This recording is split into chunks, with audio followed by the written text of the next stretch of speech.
Juan José. Buenas tardes, buenas noches ya, y agradezco mucho a ADIM que me haya invitado a abrir este curso, abrirlo en el sentido más amplio de la palabra, porque además utopía y abrir sintonizan plenamente, ¿no? A diferencia del dogma en las religiones que cierra más bien, mientras que la utopía abre horizontes. Y agradezco la invitación que de alguna manera es complemento de la clausura del año pasado, que también me invitaron a cerrar el curso con el tema apasionante realmente y que dio un resultado excelente del fenómeno de los monoteísmos, ¿no? Y además me alegra mucho que el año académico o el año de convivencia de ADIM este año se centre en la utopía, porque yo creo que empezar un curso sobre la utopía y continuarlo con esa guía, pues es ir claramente contracorriente. La utopía está en horas bajas, no tiene unos momentos propicios.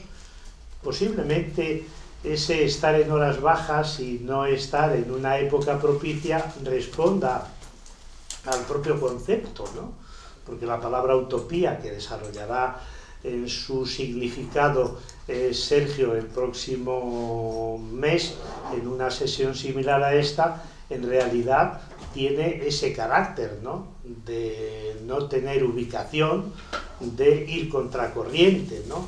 Y caminar por la vida pues en dirección contraria, en dirección contraria a un desorden político, social, cultural y religioso, ¿no?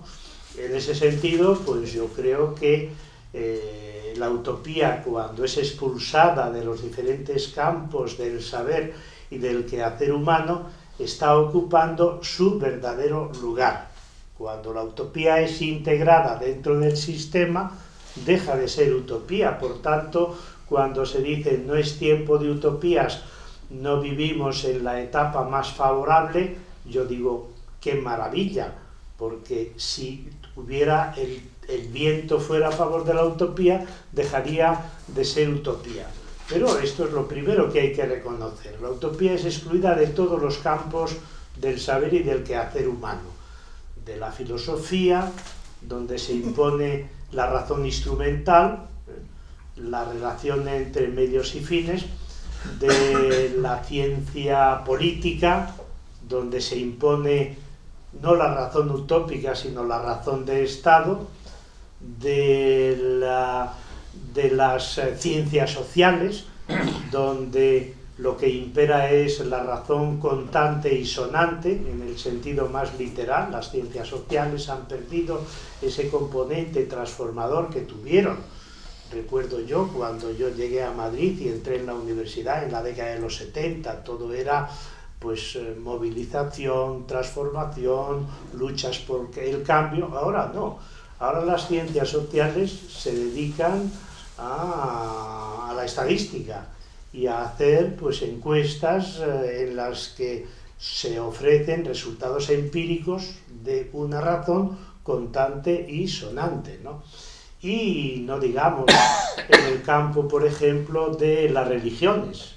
Ahí sí que la utopía pues se ha ido ya no al monte, como dice Serrat en su canción sobre este tema, ¿no?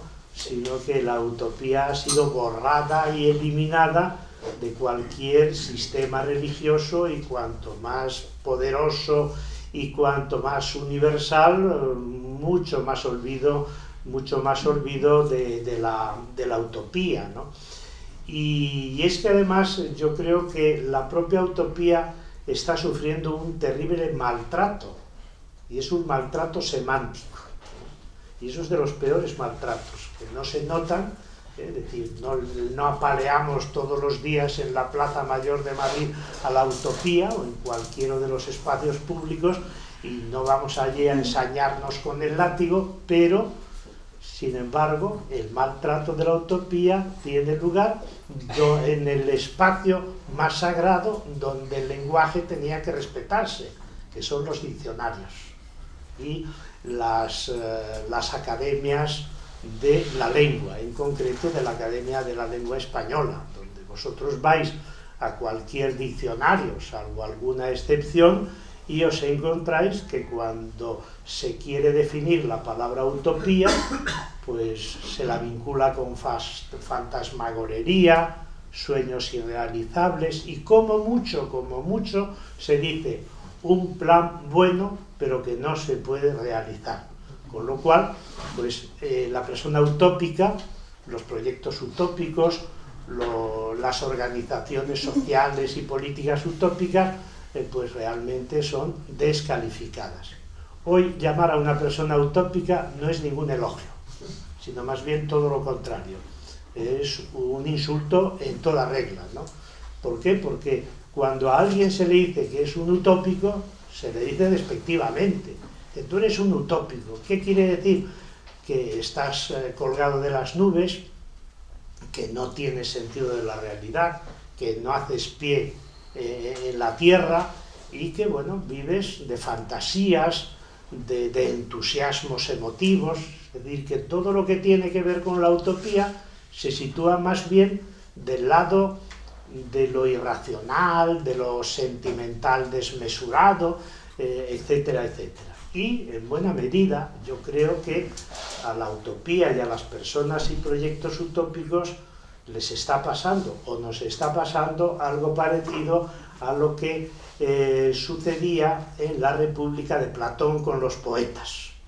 Platón expulsa, fijaos, la República, que es el espacio teóricamente donde caben todos, pues Platón decide que en la República que él diseña, en este libro, pues no caben los poetas. Dice, ¿por qué? Porque no son capaces de llegar a la verdad, sino que imaginan, sueñan, diseñan, pero no tienen esa capacidad. Y al primero que ataca con una severidad enorme, yo creo que había un fondo de envidia, es al propio Homero, ¿no? Diciendo, Homero, ¿pero qué hizo Homero? ¿Qué aportaciones realizó?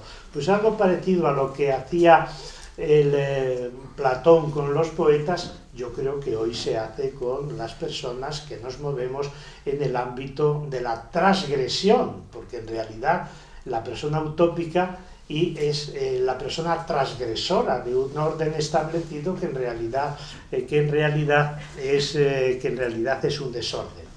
Y por eso, pues ahora mismo, por ejemplo, la utopía religiosamente es considerada como una herejía. Socialmente es considerada como un sueño irrealizable. Científicamente, como una transgresión de las leyes de la naturaleza.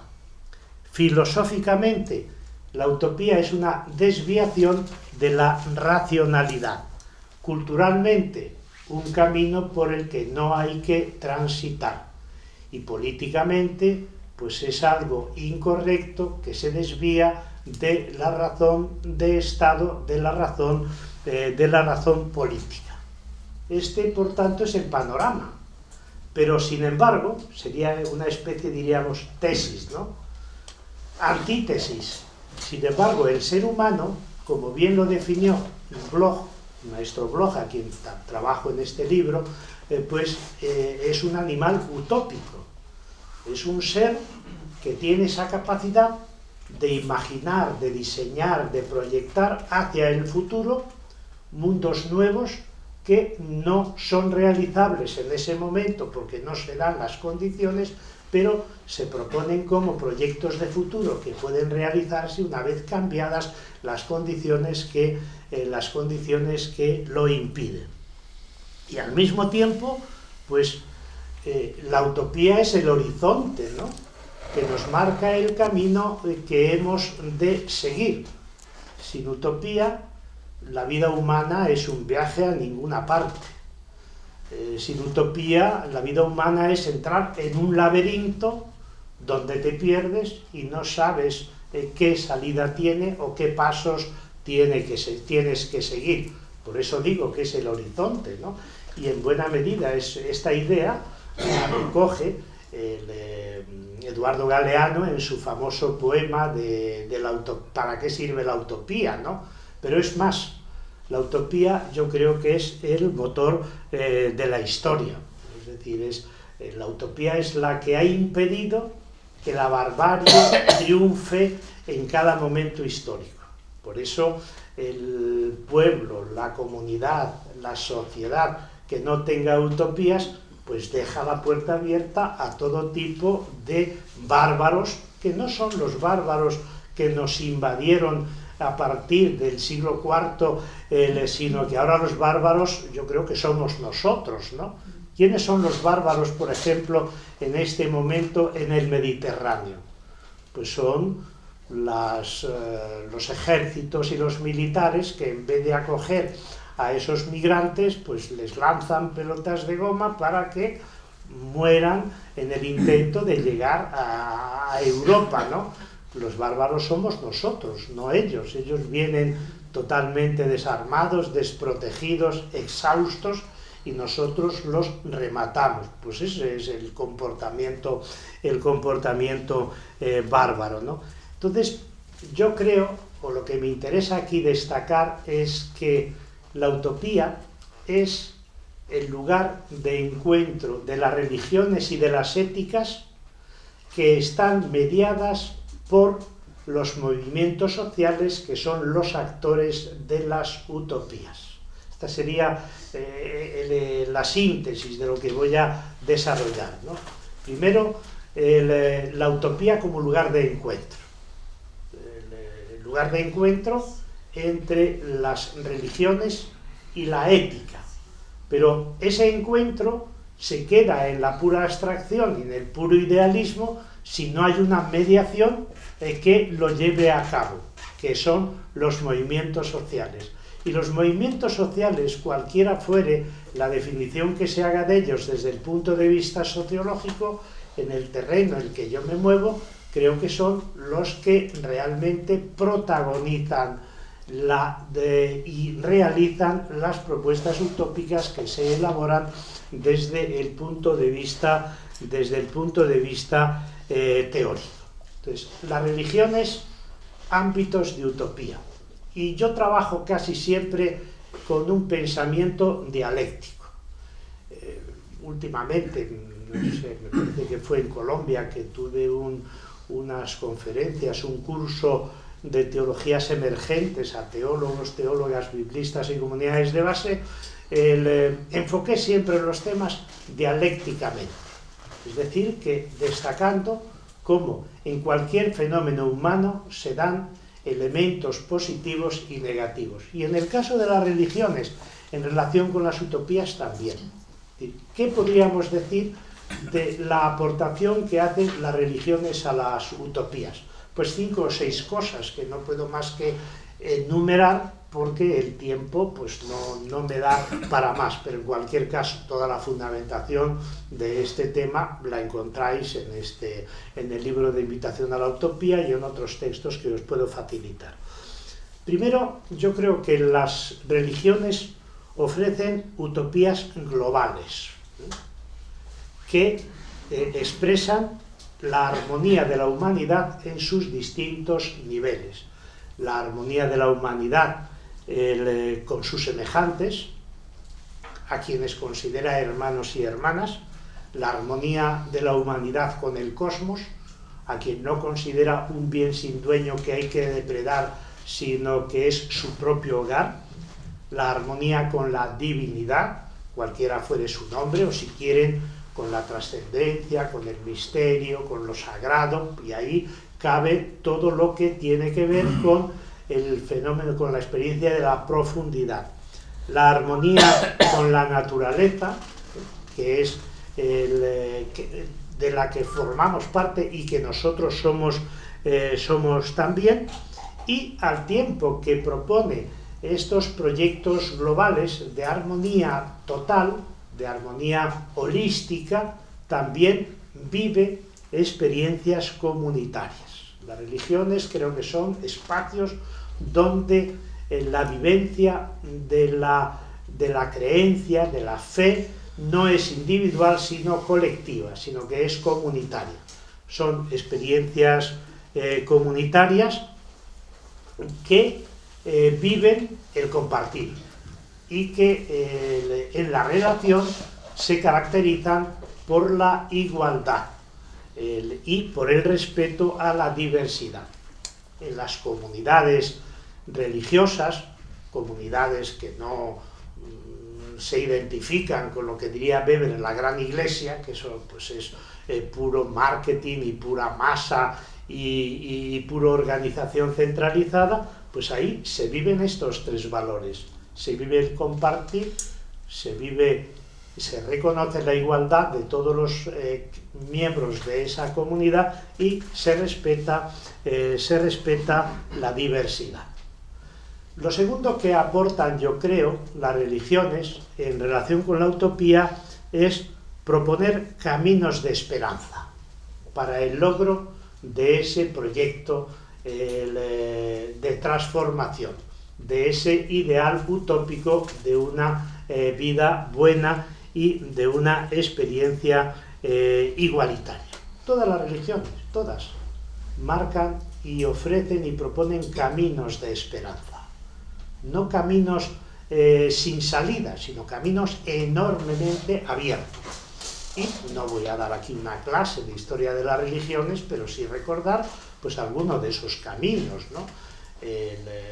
Las cuatro nobles verdades y el óptuplo camino del budismo, que conducen a la iluminación. En el judaísmo los 10 mandamientos, cuya prohibición fundamental es la idolatría, es decir, hacerse imágenes divinas de lo que es humano, absolutizar lo que es relativo. En el hinduismo, pues el Dharma, que es la ley del equilibrio entre la humanidad y el cosmos. En el cristianismo, algún camino que está totalmente olvidado, que es el de las bienaventuranzas. En el caso de Mateo, 8 bienaventuranzas. En el caso de Lucas son 4 bienaventuranzas y 4 malaventuranzas. A mí me gusta más las 4 bienaventuranzas y las 4 malaventuranzas de Lucas que las 8 bienaventuranzas de Mateo, que empiezan bienaventurados los pobres de espíritu.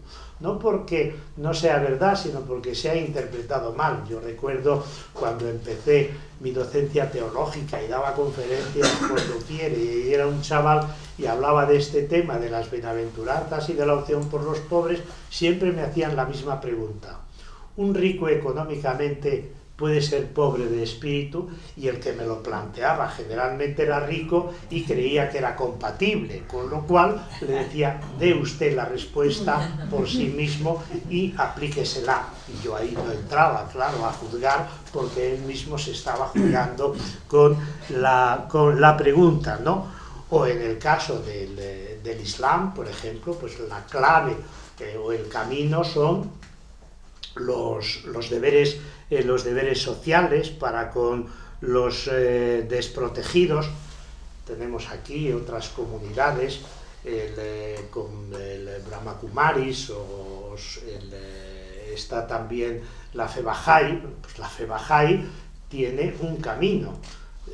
La utopía de la fe Bahá'í, ¿cuál es? Un nuevo orden internacional, una expresión que tristemente se ha generalizado tanto que ya no dice nada. Pero originariamente, cuando Baha'u'lláh dice que el ideal que él propone es un nuevo orden internacional, tenía un contenido claramente revolucionario. Ahora, del nuevo orden internacional habla todo el mundo, hasta en los encuentros de los globalizadores en Davos, y se quedan tan tranquilos, diciendo queremos construir un nuevo orden internacional. Pero bueno, la marca, la autoría, el copyright es de esta comunidad Bahá'í, ¿no?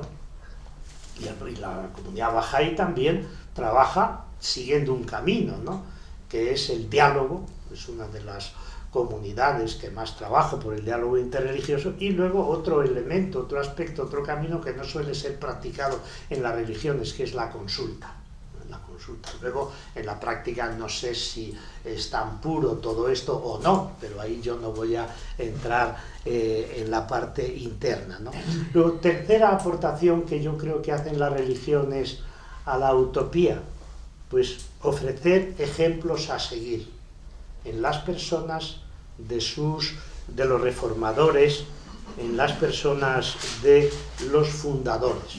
Generalmente, en el origen de una religión, en el comienzo de un nuevo sistema religioso, generalmente las religiones no surgen ex novo, sino que son la reforma de una religión anterior. Todas las religiones han surgido de otras religiones previas a las que han buscado mejorar.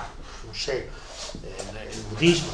Lógicamente, el budismo no nace de la nada, sino que nace con el espíritu de una transformación de una religión anterior que tenía una serie de patologías, por utilizar una expresión moderada, que ya no se podían aceptar, ¿no? El propio cristianismo, ¿de dónde nace? Del judaísmo, pero no para repetirlo, sino para depurar una serie de ideas, una serie de experiencias que ya nada tenían que ver con el espíritu originario del judaísmo, del éxodo, del judaísmo de los profetas. Y el Islam, pues lo mismo, surge de las dos religiones monoteístas anteriores, o el caso, por ejemplo, de la fe Bahá'í, que habla de los 4 momentos de la historia de la humanidad, ¿no? Y ella considera que es de esa 4ª etapa de la historia de la revelación monoteísta. Pues bien, todas las religiones proponen como ejemplos a seguir, como modelos de conducta y de comportamiento, a los propios reformadores o a los propios fundadores de religiones. ¿Por qué? Porque generalmente son un ejemplo, un modelo de coherencia entre su mensaje y su práctica. Generalmente, digo, y luego eso se va pervirtiendo y se va deteriorando hasta el punto de que sobre el fundador o sobre el reformador pues se van introduciendo una serie de elementos míticos que nada tienen que ver con la figura histórica de este reformador. 4ª aportación, que me parece importantísima, a la utopía. Las religiones todas señalan metas a las que dirigirse los creyentes. La mirada de las religiones siempre está en una meta, siempre está en un futuro. Y claro, esta meta puede ser o para este mundo o para el mundo futuro. Puede ser una propuesta, una meta histórica o una meta, valga el palabrón, meta histórica, es decir, aquello que le sucede después de la historia. Y ahí pues todas las religiones, lógicamente, tienen su utopía. Pues la utopía del nirvana, la utopía del moksha, la utopía de la resurrección, de la transmigración de las almas, la utopía de la inmortalidad del alma. Pero aquí creo que hay un dato importante a tener en cuenta. Cuando las religiones proponen utopías que trascienden la historia, cuando las religiones ofrecen respuestas a los problemas en el más allá, no lo hacen por un deseo propiamente de la pervivencia de los seres humanos y de existir eternamente. Yo, después de estudiar las diferentes utopías metahistóricas de las religiones, he llegado a esta conclusión, que podemos discutir, acaso no es correcta, pero es un resultado que a mí me parece que responde a la realidad. Cuando las religiones proponen ideales a realizar fuera de la historia y más allá de la historia, no es porque se crea en un más allá o no es porque se quiera vivir eternamente, sino que es por razón de la justicia. Es decir, cuando una religión propone un ideal después del más allá de la historia, es porque es algo que no ha podido realizarse en la historia. Cualquiera de las... ¿Cómo surge, por ejemplo, en el judaísmo la idea de la resurrección de los muertos? El judaísmo no cree en la inmortalidad del alma, lo mismo que el cristianismo, ¿no? ¿Cómo surge? Pues en el campo de batalla, en ese combate tan brutal que se establece entre Antíoco IV Epífanes, que quiere helenizar Israel, la comunidad palestina, y los resistentes judíos que no aceptan esa ocupación y esa invasión. Entonces, claro, ¿qué sucede? Que los más fieles a la ley, los mejores seguidores de la tradición judía, son los primeros que caen en el campo de batalla. Claro. Entonces el autor, los autores de algunos de esos libros dicen, ¿cómo es posible? Pero no hemos quedado en que en el judaísmo hay una ley que se llama la retribución, que Dios premia a los buenos y castiga a los malos en esta vida. Pues no parece que se cumpla esa ley de la retribución. Y entonces el libro de Daniel o el libro de los Macabeos dice, ya está, la forma de hacer justicia, de rehabilitar a esas víctimas, de devolverles la dignidad, ¿cuál es? El anuncio de la resurrección de los muertos. No es, por tanto, la inmortalidad del alma como un deseo de vivir eternamente, ¿no? Sino que es el deseo de que se realice la justicia en otro momento más allá de la historia que no se ha podido realizar en esta historia. Y lo mismo cabe decir de otras utopías metahistóricas. Pues no sé, no voy a dar ahora una clase y un desarrollo extenso, pero el tema de la transmigración de las almas, ¿no? ¿Por qué se produce la transmigración? Pues precisamente por responder al problema del mal, responder al problema de las desigualdades que no se ha podido resolver, aquí, ¿no? Y finalmente, yo creo que las religiones, al menos, que tienen una creencia en la trascendencia y de manera especial en un Dios personal, pues el Dios de las religiones, al menos de las que yo más conozco, que son las religiones monoteístas, es el Dios del futuro, el Dios del éxodo, el Dios del camino, el Dios de la esperanza. Aquí Bloch, al que tanto he estudiado, pues que es un gran conocedor de la Biblia y de las utopías de la comunidad hebrea, pues él habla de el Deus spes. Fijaos que nosotros los teólogos hablamos del Dios de la esperanza, ¿no? Pues Bloch, que es un ateo, como él dice, por la gracia de Dios, lo cual no está mal, pues dice, yo sustituyo el Deus spei, el Dios de la esperanza, por el Dios spes, es decir, la esperanza es el Dios que guía el camino, ¿no? Claro, todo esto puede parecer idealista. Por eso rebajo y paso a la segunda, ese es el anverso, ¿no? Pero paso ahora al reverso y digo, a pesar de que las religiones hacen extraordinarias aportaciones a la utopía a través de estas líneas que he trazado muy someramente, pues yo creo que las religiones también tienen relatos y sobre todo prácticas contrautópicas. Su caminar en la historia va generalmente y con frecuencia en dirección contraria a las utopías. ¿Por qué? Voy a dar algunas razones, no todas, ¿no? La primera, las religiones suelen ofrecer visiones catastrofistas del presente. Todo está mal. No hay más que oír a los predicadores católicos en los púlpitos a los pastores protestantes, a los imames, que hacen unos sermones de catástrofe. Y yo recuerdo todavía, y bueno, los que estamos aquí, salvo los que rebajan sobremanera la media de edad, que felizmente son bastante, pero seguro que recordáis las famosas predicaciones, los sermones que decíamos antes, de los sacerdotes de los pueblos o de las capitales, que eran totalmente catastrofistas, ¿no? Eran sermones apocalípticos, todo era terror, todo era negativo, todo era destrucción.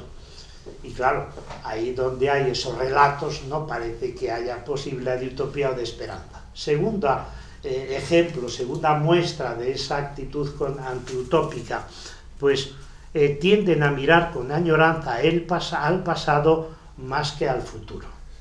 O sea, la idea de la tradición, ¿no? Nada se innove sino lo que se nos ha transmitido.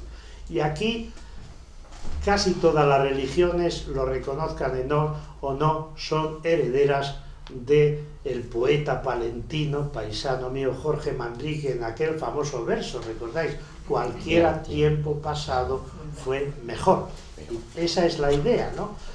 Considerar que el momento ideal está en los orígenes, que aquello el momento en el que se ha realizado en toda su plenitud el paraíso, pues está en el comienzo de la historia, de la humanidad.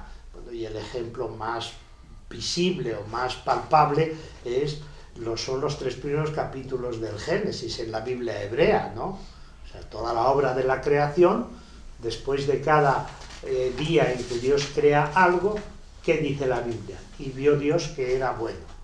Y termina creando al hombre y a la mujer y dice, y vio Dios que era muy bueno, ¿no?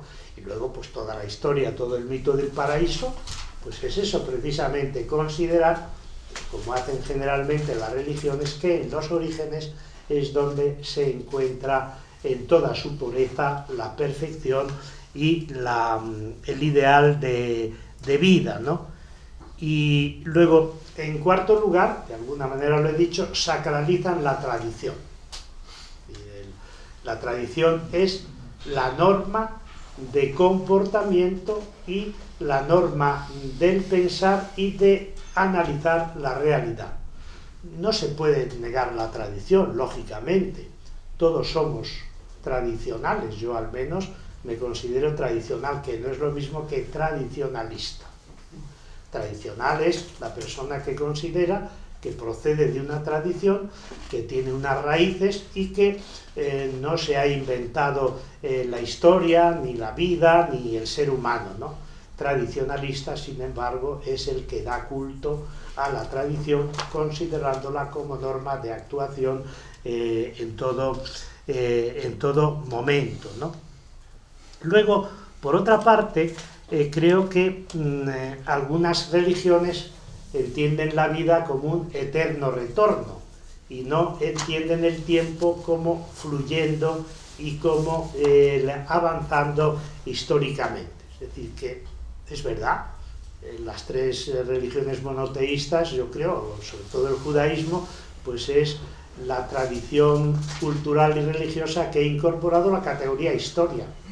Pero luego, sin embargo, en la práctica pareciera que viven en el tiempo eterno y pareciera que no hacen pie en la historia, sino que pasan por ella como por brasas, intentando llegar a la beatitud final, pues ya en la propia vida, ¿no? Y luego creo yo que en las religiones se da también otra contrautopía, que es el fatalismo. El fatalismo, que además es un fatalismo que se expresa de una manera bastante generalizada y a veces sin darnos cuenta nosotros caemos en ese fatalismo, ¿no? Que es la resignación. Por ejemplo, he tomado aquí algunas frases. Tenía que suceder. Otra frase, estaba escrito. Y en mi tierra palentina, en la zona rural, decíamos, es de Dios. era de Dios. Claro, todo esto, en el fondo, lo que hace es considerar que la historia nos controla, ¿no? Que la historia tiene un destino fatal, y yo creo que eso no es así. Decía Jorge Luis Borges decía: el tiempo es un tigre que me devora, por aquello de Cronos, que devora a los hijos. Dice, pero yo soy el tigre. O sea que, por tanto, el tiempo es el tigre que me devora, pero yo dirijo y yo guío la historia. Pues yo creo que es todo lo contrario lo que sucede en las religiones con relativa frecuencia. En vez de creer en la capacidad que tiene el ser humano de revertir la historia y de dirigirla hacia el futuro por un nuevo camino y abriendo nuevos horizontes, creemos que todo está escrito, que todo está definido, que es el famoso fatum, ¿no? El hado. Y, bueno, pues otras muchas características que tengo aquí recogidas. Por ejemplo, las religiones tienen propensión a seguir el camino del dogma y de la ortodoxia, en vez de fomentar comportamientos éticos intachables. O dicho de otra manera, más a la pata la llana, las religiones suelen predicar moralina en vez de valores éticos. Y yo creo que entendéis perfectamente la diferencia entre lo que es la moralina y los valores éticos fundamentales, los valores éticos que conforman una vida buena, una vida fraterna, una vida comunitaria, ¿no? En fin, que creo además que, y con esto termino lo de las religiones y lo voy a leer, dice: las religiones prometen paraísos futuros más allá del tiempo y de la historia, mientras en esta vida crean sus propios paraísos, incluso fiscales. Dicen creer en una vida en el más allá, mientras, salvo honrosas excepciones testimoniales, apenas mueven un dedo para mejorar la vida del más acá. Defienden la vida con todo tipo de argumentos. Cuando a mí me preguntan, profesor, ¿los obispos españoles defienden la vida? Sin duda ninguna. Son los campeones en la defensa de la vida. Pero digo, defienden la vida de los no nacidos y la vida eterna después de esta historia. Digo, dudo mucho que defiendan con el mismo ahínco y con el mismo entusiasmo la vida de los vivos, de las personas vivas, y sobre todo de aquellas personas que la tienen más amenazada. Ahí no creo que muevan muchos dedos, ¿no? Anuncian la vida eterna, mientras con frecuencia se aferran a esta vida con uñas y dientes en busca de beneficios, privilegios, prebendas y favores, renunciando al mensaje liberador de los fundadores y haciendo alianzas con el poder. Yo creo que esto está bastante extendido. Yo lo aplico a la religión que más conozco y que más me ha hecho sufrir y también gozar, claro está, pero yo creo que es bastante extensible. Siempre recuerdo aquella anécdota que nos contaban de pequeños, ¿no? De aquel obispo que era un santo, y llega el momento, pues, de despedirse de la vida, ¿no? Y estaba rodeado de los sacerdotes, de los canónigos, de toda su familia, de todos sus sirvientes, y se agarraba a los barrotes de la cama desesperado. Y le decían, monseñor, pero ¿por qué usted tiene tanto miedo a morirse? Pero si va a encontrarse con el Padre y va a disfrutar de la visión beatífica. Y decía, sí, pero como en la casa de uno no se está en ningún sitio. De alguna manera es eso, ¿no? Es, pues, anunciar la vida eterna para los demás, mientras que nosotros nos aferramos a esta vida. Bueno, yo creo que aquí lo debo dejar, aunque tenía otros dos puntos o dos apartados, porque me parece que habría que abrir un espacio de diálogo y de debate. El segundo apartado es el de la ética. La ética vinculada con la utopía. Y básicamente la estructura o el esquema era el mismo, ¿no? La ética, ¿en qué aporta la utopía? Ofrece principios morales, ideales de conductas ejemplares y valores que orientan hacia la utopía de un mundo más justo, fraterno, solidario, y ayudan a convivir y a compartir. Pues yo creo que eso está en la dirección de la utopía. Segundo, invitan a la vida buena y a la felicidad. Tercero, critican el orden establecido excluyente de las mayorías. Cuarto, proponen alternativas de vida inclusivas donde quepamos todas y todos. La ética, para que realmente sea una ética de los valores, debe incluir a todas las personas, a todas las ideologías y de manera especial a las personas que han sido excluidas por el sistema. Y luego afirman una relación interactiva entre los seres humanos y la naturaleza. Yo creo que el valor por excelencia de la ética es el altruismo. Altruismo es la consideración del otro, incorporándolo a mi propia experiencia humana, a mi propia experiencia de vida, ¿no? Y por eso Carlos París, en un libro que se titula Ética Radical, Carlos París fue un catedrático de la Universidad Autónoma y de otras muchas universidades, falleció el año pasado, fue el director de mi tesis doctoral. Pues claro, Carlos París argumenta en un libro que se titula Ética Radical sobre la superioridad del altruismo frente al egoísmo. Pero eso además lo fundamenta racionalmente. Y donde yo he visto mejor reflejada esta idea del altruismo y del otro dentro de mi vida es en dos expresiones, ¿no? Una expresión de Umberto Eco que dice: la ética comienza cuando entran en escena los otros, cuando entran en escena las otras personas.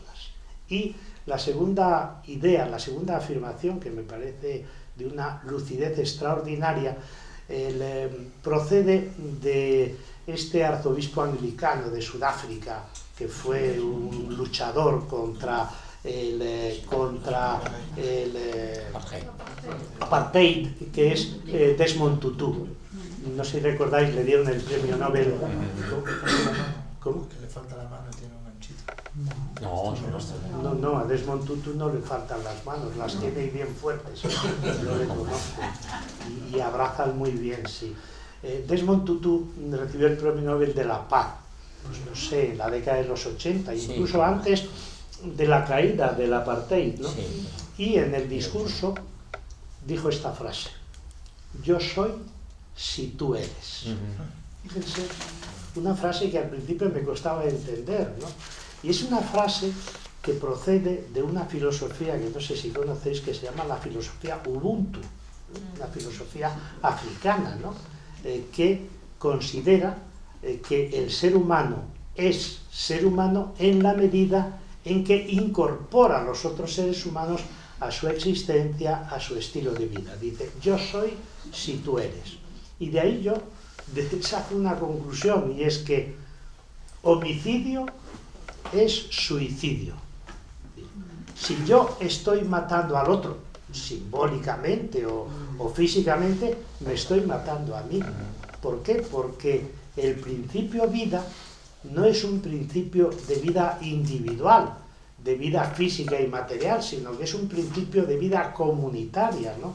Por eso es muy importante. Ahora estoy trabajando un libro que se titula Hacia una teoría crítico decolonial de las religiones, y estudio mucho la filosofía Ubuntu. Me interesa muchísimo, porque es una filosofía que hemos despreciado dentro de la tradición moderna individualista, ¿no?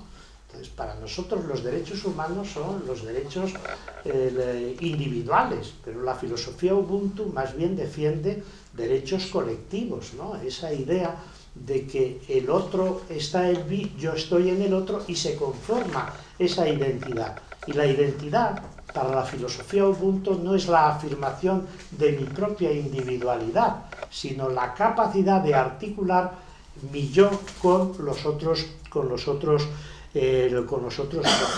Para mí, la clave, yo creo, de la utopía de las éticas está en el altruismo, que además, digo, racionalmente es muy superior al egoísmo. Pero lo mismo que he dicho de las religiones, también hay que decirlo de las éticas, ¿no?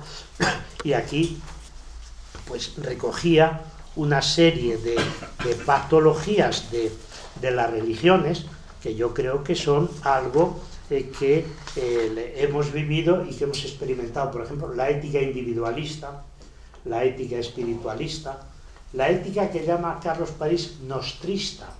Fijaos que nostrista pareciera que es incorporar el nosotros en nuestra vida, no, pero él dice que la ética nostrista en realidad es un nosotros estrecho, limitado a la familia, al municipio, a la asociación profesional, al grupo religioso, pero claro, ese nostrismo que queda tan reducido al ámbito más estrecho de nuestro entorno, pues en realidad pierde el sentido y la conciencia de la universalidad y desemboca en endogamia. El nostrismo es endogámico y por tanto no es altruista, ¿no? Y un ejemplo bien claro es la familia, ¿no? La familia suele reducir mucho la capacidad que tienen los miembros de la misma de solidaridad y de altruismo, ¿no? De que no te metas donde no te llaman, ¿no? Es de las pocas máximas o consejos que me daba a mí mi madre, en los que no estaba acertada, ¿no? Casi siempre llevaba razón. No te metas donde no te llaman, a ti qué te importa, preocúpate de tus hermanos, ¿no? Toda esta concepción es el nostrismo, ¿no? Que es una concepción reducida, es un secuestro de lo que es el verdadero altruismo. Bueno, y finalmente diría en la tercera parte que las utopías de las religiones y las utopías de las éticas se quedan en puro idealismo, en puro espiritualismo, si no tienen una traducción a través de mediaciones. Y yo creo que en este momento histórico las verdaderas mediaciones de las utopías religiosas y de las utopías éticas son los movimientos sociales. Los movimientos sociales que yo creo que son los que activan realmente esa utopía que está ínsita en el interior del ser humano, ¿no?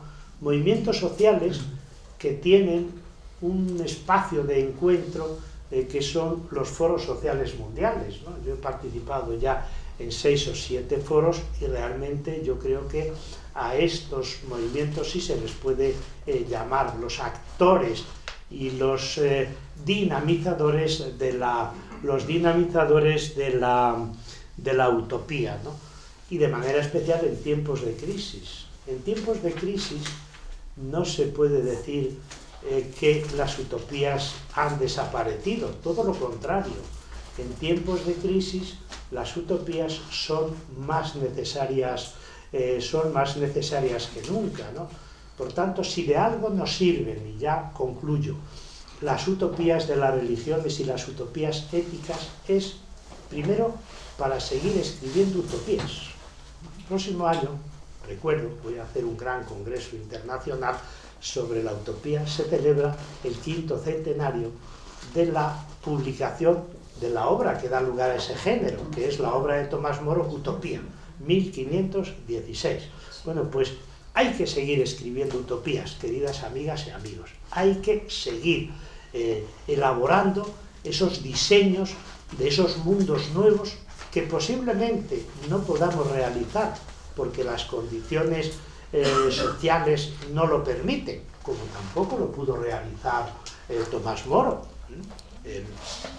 Pero, sin embargo, Cuando escribimos utopías estamos diseñando un proyecto de mundo nuevo que, si no se diseña y no se escribe, nunca se va a poder realizar. Primero, por tanto, seguir escribiendo utopías, cada uno en su mundo, en su campo, en su ámbito. Segundo, vivir utópicamente. Es decir, que si es verdad que esas utopías que diseñamos no se pueden realizar a nivel universal, sí se pueden realizar en nuestros pequeños entornos. Sí podemos vivirlas personal y colectivamente en los lugares donde podemos influir. Tercero, pensar utópicamente. Pensar utópicamente. ¿Por qué? Porque la definición que se ha dado de pensar y de razón creo que es incorrecta. La definición de la filosofía clásica era adecuación del entendimiento con la realidad. Falso, todo lo contrario. ¿Cómo que el entendimiento se tiene que adaptar a la realidad? En absoluto. Y ahí no llevaba razón Hegel cuando decía todo lo real es racional, todo lo racional es real. No, no, es todo lo contrario. ¿Qué es la razón? La adecuación de la realidad al entendimiento, al conocimiento. Lo otro sería convertir el saber y el conocimiento en algo instrumental al servicio de una realidad que está pervertida, ¿no? Por eso, pues yo creo que es muy importante aquello que decía Bloch, decía, si los hechos no están de acuerdo con la teoría, peor para los hechos. Efectivamente, y por eso digo, pensar de manera utópica. ¿Y en qué consiste pensar de manera utópica? No aceptar la realidad tal y como es, sino pensarla de otra manera. Y eso nos va a llevar, lógicamente, el escribir relatos utópicos, vivir utópicamente, pensar utópicamente, pues a trabajar utópicamente, a producir utópicamente, ¿no? Con esos señuelos de la acumulación, del neoliberalismo. Y de alguna manera, yo creo que esta idea se refleja muy bien en un texto que cito en mi libro del gran poeta Walt Whitman, con el que quiero terminar esta exposición. Dice, antes del alba subí a las colinas, miré los cielos apretados de luminarias y le dije a mi espíritu, cuando conozcamos todos estos mundos y el placer y la sabiduría de todas las cosas que contienen, ¿estaremos satisfechos y tranquilos? Y mi espíritu dijo, no, ganaremos esas alturas para seguir adelante. Muchas gracias. Muchas gracias.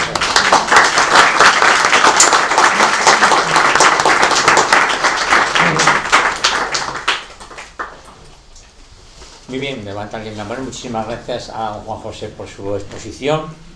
Yo quería hacer simplemente un comentario y una pregunta. El comentario sería, en relación con la defensa de las religiones de la vida,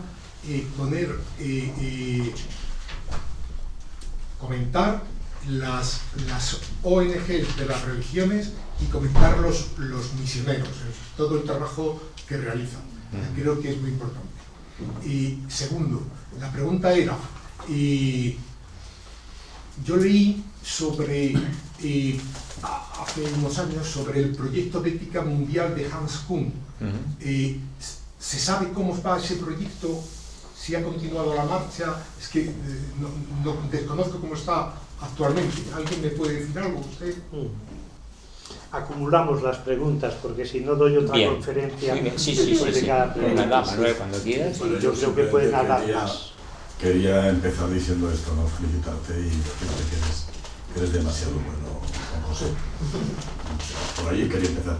Y después decirte que cuando hablas de revertir la historia, la necesidad de revertir la historia, pero siempre partiendo de una memoria selectiva, salvando lo bueno del pasado, ¿no? Yo creo que ahí es donde tú quieres llegar también, ¿no?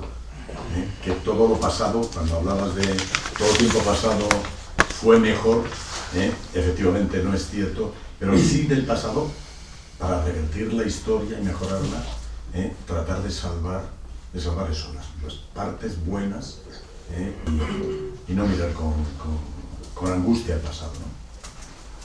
Muchas gracias. Ha habido dos aportaciones ¿Más y una preguntas? pregunta. ¿Alguna pregunta más? Más, si queréis, yo encantado de escucharos. Y digáis, es que voy a decir una tontería. No, es que parece que la utopía es terreno de las religiones, según estamos aquí, pero la utopía aparece en muchos otros aspectos, ¿no? De movimientos sociales, precisamente, que no tienen nada que ver con la religión, quiero decir, ¿no? Pero a mí me han pedido que hablara de religiones y utopía. Lo entiendo. Pues, claro, por eso De acuerdo, sé pues que nada más hablará, eso, sí. pero sí, de acuerdo. Has hablado de la utopía, de los sermones que nos daban desde los púlpitos y tal. Yo creo que es lo contrario a la utopía que nos mostraban, que era la utopía del cielo. Porque la religión, a la vez que nos hablaban del infierno, de lo mal tal, si no haces esto, si haces esto irás al cielo. Pero si te portas bien y eres muy bueno, irás al cielo, que es la gran utopía. Porque qué cosa más utópica que estar en el cielo, al lado de Dios y con todo bonito y maravilloso sin ninguna pena. Esa es la máxima utopía que se puede dar, pienso yo. Le damos pies con estas intervenciones a que si acaso quiere ¿Alguien comentar más? algo. ¿Alguien más que quiera? Pues yo no sé si hay utopía más allá, si no la hemos logrado más acá. No lo concibo. De contrapunto. Muy bien, pues puede que nos Sí, quiere decir algunas pues, palabras. cuando yo me he referido a la defensa de la vida, de los no nacidos y de la vida eterna, he hablado de los comportamientos institucionales que se olvidan del hilo conductor de la utopía y del diseño de un futuro nuevo que está presente en las tradiciones religiosas, y eso lo han perdido y lo han convertido en una institución, en un dogma, en un conjunto de doctrinas ortodoxas. Claro que sí, que en ningún caso se puede negar que las religiones tienen vanguardia en la defensa de los empobrecidos, de los marginados y de los excluidos. Pero hay que tener mucho cuidado, porque eso le viene muy bien a la institución para decir que la institución también tiene esas organizaciones.